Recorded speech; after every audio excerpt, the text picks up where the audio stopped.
guys, and welcome to Cardio and Abs. Yes, today we are going to town on cardio and abs. I want you pushing as hard as you can in the cardio rounds, because remember, you want to get that heart rate up nice and high and get a bit of a sweat on. We are only going to be using one bit of equipment, which I'm going to be using my kettlebell. You can be using a dumbbell or a plate, whatever you'll soon see what the exercise is. You've done it before. So what are we doing? We've got 15 exercises. We're going to do them 2 times through.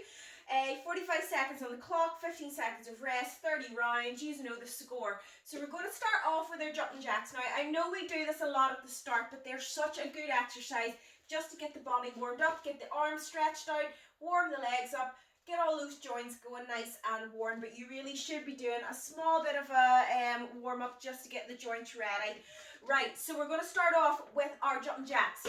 We're just going up in the air, nice and light in the feet. Remember, keep the knees nice and soft. My legs are not locked out, jumping up and down. Now, if you can't do the bounce, I want you doing sideways ones. Just cut the bounce out. But what you want to do is still do them fast enough that you're getting that heart rate up nice and high, okay? So, next up we have diamond burpees. I will give people alternatives to this. What we're going to go do is we're going to go down onto the ground, plank position. We're going to press up with the feet. You make a diamond shape. Press up, out, forward, back. So your feet are jumping there, back again. So you're making a diamond shape with your feet.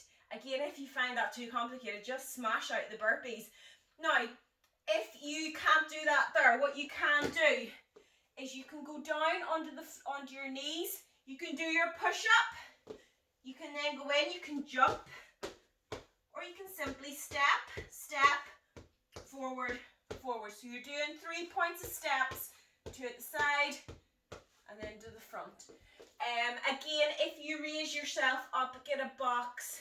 I wouldn't recommend going on soft sofas because they're a little bit unsteady on the wrists. If you're using a table or something, make sure you push it against the wall so it's not going to slide away from you if you're raising yourself up. But if you do raise yourself up a little bit, it does make a burpee slightly easier. Right, switch lunges. And again, I will give alternatives to these. Switch lunges, they're deadly. So we're going to get into the lunge position and we're just switching side to side like that, jumping. They're hard. The quads and the hamstrings start screwing after me, man. Now, I want you to try that even if you only get 5 seconds. I don't mind. 5 seconds, then just go into stepping ones. Just body weight ones and just working through. Or if you really do want to, you can add your weights to that there because it still gets the heart rate up. Right, the legs are actually going to be burning by the end of this. So we're going to be doing our frog jumps. We haven't done these in a while. We're going to do our frog jumps and then run back. So you're going to go forward, jump, run back, jump, run back.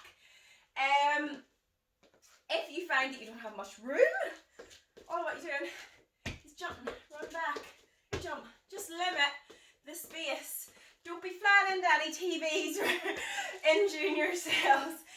If, again, you can't do the forward jump, what I want you doing is getting nice and low, going forward like that, then run back, forward, run back. So you're sitting in like a low squat, and then you're walking. That is your alternative, but you want to get that run back, again, to keep the heart rate up nice and high.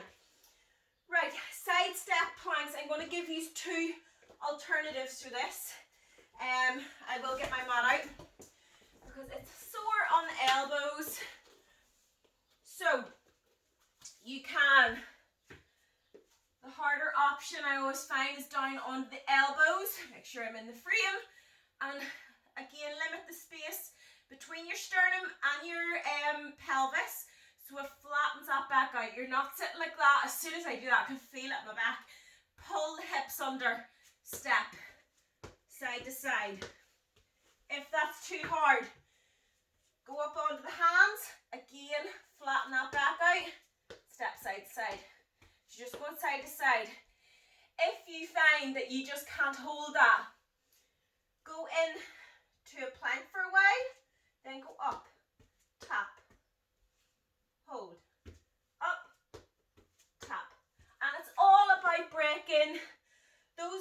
boundaries, seeing how far you can push yourself and just trying. But I want you to try, if you need to try things, because sometimes you can really surprise yourself and you can end up doing it. So that is your options for that. Now next up we have star abs. So starfish on the floor, hands out, up, touch the toe. Try to lift with the sternum. So you're not lifting with the head, you're lifting with the sternum. If that's too hard, what I want you doing is just lift the shoulder blade off. Keep the other one down. But you want to be lifting the shoulders so that you can contract the core. If you don't do that, you're just going to do that and you're not going to feel very much other than maybe your hip flexors getting fired up. So you want to try to lift. Even if it's just touching the knee, you want to lift and squeeze through the core. Right, next up, everybody's favorite, mountain climbers. So, plank position, drive the knees in.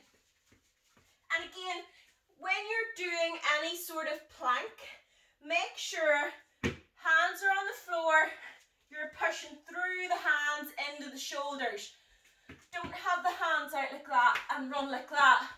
Believe it or not, it's actually harder. I find my arms actually feel quicker because when you're pushing through the hand, you're activating the back, the shoulders, everything, and you're nice and steady. You're locking yourself into that position. As soon as your hands go out like that there, you're putting a lot of pressure in the shoulders, and I find my arms just give way after a while. So push through the hands. It should be a straight line from your hand to your shoulder, pushing through with the back when you're doing those tabletop planks. Right, we're staying on the core because mountain climbers hit the core. High knees are going to hit the core as well. So remember, nice and light with the feet and drive those knees up and just push through. Again, drive the knees up high enough that you're feeling that in that core. Your core should be active through a majority of these exercises, if not all of them. Right, next one is get-ups. I hate these, but they're so good. So, staying down onto the knees. I would recommend putting a mat down or something, just make sure that you don't trip with it. And you're just going to stay low. Get up. Switch each side. And you're going to work through that. If you can't do that, what I want you doing is just going in and doing squats. Just straight up and down again, working through. Remember, pushing that bum back, chest up, and just working through. So that is your alternative. Next up, the one exercise we need the weight for, we're going to do ab twists. So the heavier the weight that you're using for these, the harder that's going to be, and I want you really concentrating on using the core to lift that weight through. So nice and tight with the arms. I don't like, as soon as I lift my arms like that, if it works through the shoulders. So you want to keep the arms nice and tight. You're then going to switch through. And when I get down to the side with that weight, to there, man, I feel that in my core. So you're working through. Concentrate on the body part that you should be feeling it in.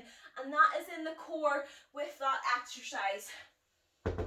Again, if you don't have a weight or anything, hands together, concentrate.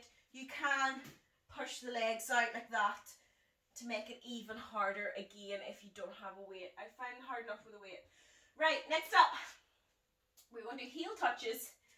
So, bring the heels in, lift the shoulders off. Do not leave the head down and just start doing this because you will not feel it in the core. I will give you an alternative in a second if your back is or your neck is getting sore. So lift those shoulder blades and the head off and just go side to side, touching the heel, feel it down the obliques. If you find your head is getting sore or your neck, simply just rest the head in the hands and you're going to go side to side, just pushing those elbows down to the side, exactly the same form as when you've got the hands out, only you're resting the head. But don't do that because you won't feel it at all. You always want to lift the shoulders off the floor to really activate that core. Right, we have a V hold next. So a V hold, again I'll give you alternatives. If you can, you're sitting up like a V hold. Now pull the belly button into the back of or into your spine. So you're sucking that core in, you're not sitting with the chest up, you're curling round, legs up. Don't hold on to the legs. That's cheating. So like that. If you find that too hard, feet down and just simply lean back. That will also activate the core. And it wouldn't be core workout if we didn't finish on a plank. So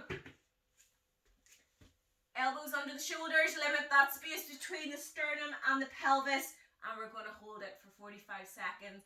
If you find that that one is too hard, down onto the knees, so push the knees out, and it's the same form. You're sucking that core in, and you're going to hold it 45 seconds. And if you have to switch between those two, that is absolutely fine as well. You go within your means, just try to work through, guys, and get better every single time. But I would recommend just trying some of the harder ones, even if it is just for a few seconds, and see where it leads you, because you never know, you might be able to do them. So, enough of the tutorial. Are you ready to work out? I will see you in the workout.